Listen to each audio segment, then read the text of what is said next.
आज सुनते हैं करवा चौथ की कथा। करवा चौथ की कथा सुनना या पढ़ना व्रत के सफल होने का संपूर्ण मार्ग है। कृपया आगे बढ़ने से पहले सच्चे हृदय से कमेंट बॉक्स में लिख दें, जय चौथ माता, माँ सबका सुहाग बनाए रखे। आइए सुनते हैं कथा। दोस्तों, एक साहूकार के 7 लड़के और एक लड़की थी। जेठानी समेत उसकी सभी बहू और बेटी ने करवा चौथ का व्रत रखा था। साहूकार के लड़के अपनी बहन से बहुत प्यार करते थे। साहूकार के लड़के जब भोजन करने लगे तो उन्होंने अपनी बहन से भोजन के लिए कहा। इस पर उनकी बहन ने जवाब दिया, भाई अभी चांद नहीं निकला है, चांद निकलने पर उसे अर्घ देकर ही मैं भोजन करूंगी। बहन की बात सुनकर भाइयों ने नगर के बाहर जाकर एक पहाड़ी पर अग्नि जला दी और छलनी ले जाकर उसमें से प्रकाश दिखाते हुए अपनी बहन से बोले, बहन चांद निकल आया है, अर्घ देकर भोजन कर लो। साहूकार की बेटी ने अपनी भाभियों से कहा, भाभी देखो चांद निकल आया है, आप भी अर्घ देकर भोजन कर लो। ननंद की बात सुनकर भाभियां बोली, ये तो आपका चांद है, हमारा चांद आने में अभी समय है। वह भूख से व्याकुल थी। वो चांद को अर्घ देकर भोजन करने बैठ गई। जैसे ही उसने पहला निवाला खाया उसे छींक आ गई।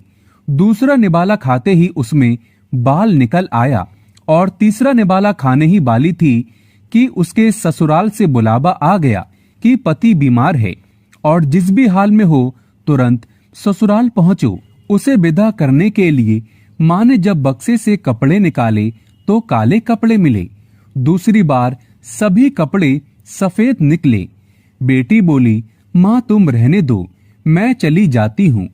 माँ घबराकर बेटी से बोली, बेटी रास्ते में जो भी मिले सबके पैर पकड़ते जाना, जो भी पूर्ण सुहागन होने का आशीर्वाद दे वही अपने पल्ले में गांठ बांध लेना। बेटी बोली, ठीक है माँ, और वो अपने ससुराल के लिए निकल पड़ी। रास्ते में उसे जो भी मिला वह सबके पांव छूती गई। सबने सुखी रहो, पियर का सुख देखो, खुश रहो का आशीर्वाद दिया। ऐसे वो अपने ससुराल पहुंच गई। ससुराल के दरवाजे पर छोटी ननंद खेल रही थी। जब उसके पांव छुए तो उसने आशीर्वाद दिया, सदा सौभाग्यवती रहो, पुत्रवती रहो और पूर्ण सुहागन रहो। ये सुनते ही उसने अपने पल्ले से गांठ बांध ली। घर में अंदर गई तो उसने देखा कि उसका पति मरा हुआ जमीन पर लेटा है और उसे ले जाने की तैयारियां हो रही हैं। वो बहुत रोई, बहुत चिल्लाई। जैसे ही उसे ले जाने लगी वो रोती चिल्लाती बोली, मैं इन्हें ले जाने नहीं दूंगी। फिर भी जब कोई भी नहीं माना तो वो बोली, मैं भी साथ जाऊंगी। और वो नहीं मानी तो सब बोले, ले चलो साथ में। जब पति को जलाने का समय आया तो वो बोली, मैं इन्हें जलाने भी नहीं दूंगी। तो सभी बोले, पहले तो पति को खा गई, अब उसकी मिट्टी भी खराब कर रही है। लेकिन वो नहीं मानी। गांव के और परिवार के सभी बड़े लोगों ने ये निर्णय किया कि इसे यहीं रहने दो, इसके लिए एक झोपड़ी बनवा दो। वो वहां अपने पति को लेकर रहने लगी। वो पति की साफ सफाई करती और उसके पास बैठी रहती। उसकी छोटी ननंद दिन में 2 बार आकर उसे खाना दे जाया करती। हर चौथ का व्रत करती, चांद को अर्घ देती और जोत देखती।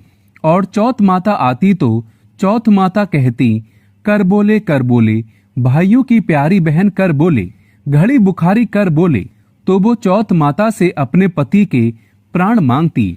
पर चौथ माता उससे कहती, जब हमसे बड़ी चौथ आएगी तो उससे अपने पति के प्राण मांगना। ऐसा करते करते सभी चौथ आई और सभी यही कहकर चले गए। आश्विन की चौथ बोली, तुझसे कार्तिक की करवा चौथ माता नाराज है, वही तेरा सुहाग लौटाएंगी। जब वो आएंगी तो उनके पैर मत छोड़ना। जब करवा चौथ आने वाली हुई तो उसने अपनी छोटी ननंद से पूरे श्रृंगार और सुहाग का सारा सामान मंगवाया और करबे भी मंगवाए। सास ने सोचा, पागल हो गई है, जो मांगती है दे आओ। साहूकार की बेटी ने करवा चौथ का व्रत रखा। चांद निकलने पर अर्घ दिया, चौथ माता की ज्योत करी। जब चौथ माता प्रकट हुई तो चौथ माता बोली, कर बोले 7 भाइयों की प्यारी बहन कर बोले, दिन में चांद उगाने वाली कर बोले, घड़ी बुखारी कर बोले। तब उसने उनके पैर पकड़ लिए और बोली, माता मेरा सुहाग वापस करो। चौथ माता बोली, तू तो बड़ी भूखी है, 7 भाइयों की प्यारी बहन, भला तुझे सुहाग से क्या काम। तब वो बोली, नहीं माता नहीं, मैं आपके पैर तब तक नहीं छोड़ूंगी जब तक आप मेरा सुहाग वापस नहीं कर देती। चौथ माता ने सुहाग का सारा सामान मांगा तो उसने एक एक करके 16 श्रृंगार का पूरा सामान माता को दे दिया। चौथ माता ने अपनी आंखों से काजल निकाला, नाखूनों से मेहंदी निकाली और मांग से सिंदूर निकाला और चिटकी उंगली का छींटा दिया और उसका पति जीवित हो गया। चौथ माता जाते जाते उसकी झोपड़ी पर लात मार गई, जिससे उसकी झोपड़ी महल बन गई। जब छोटी ननंद अगले दिन खाना लेकर आई तो उसने देखा कि भाभी की झोपड़ी की जगह महल खड़ा है।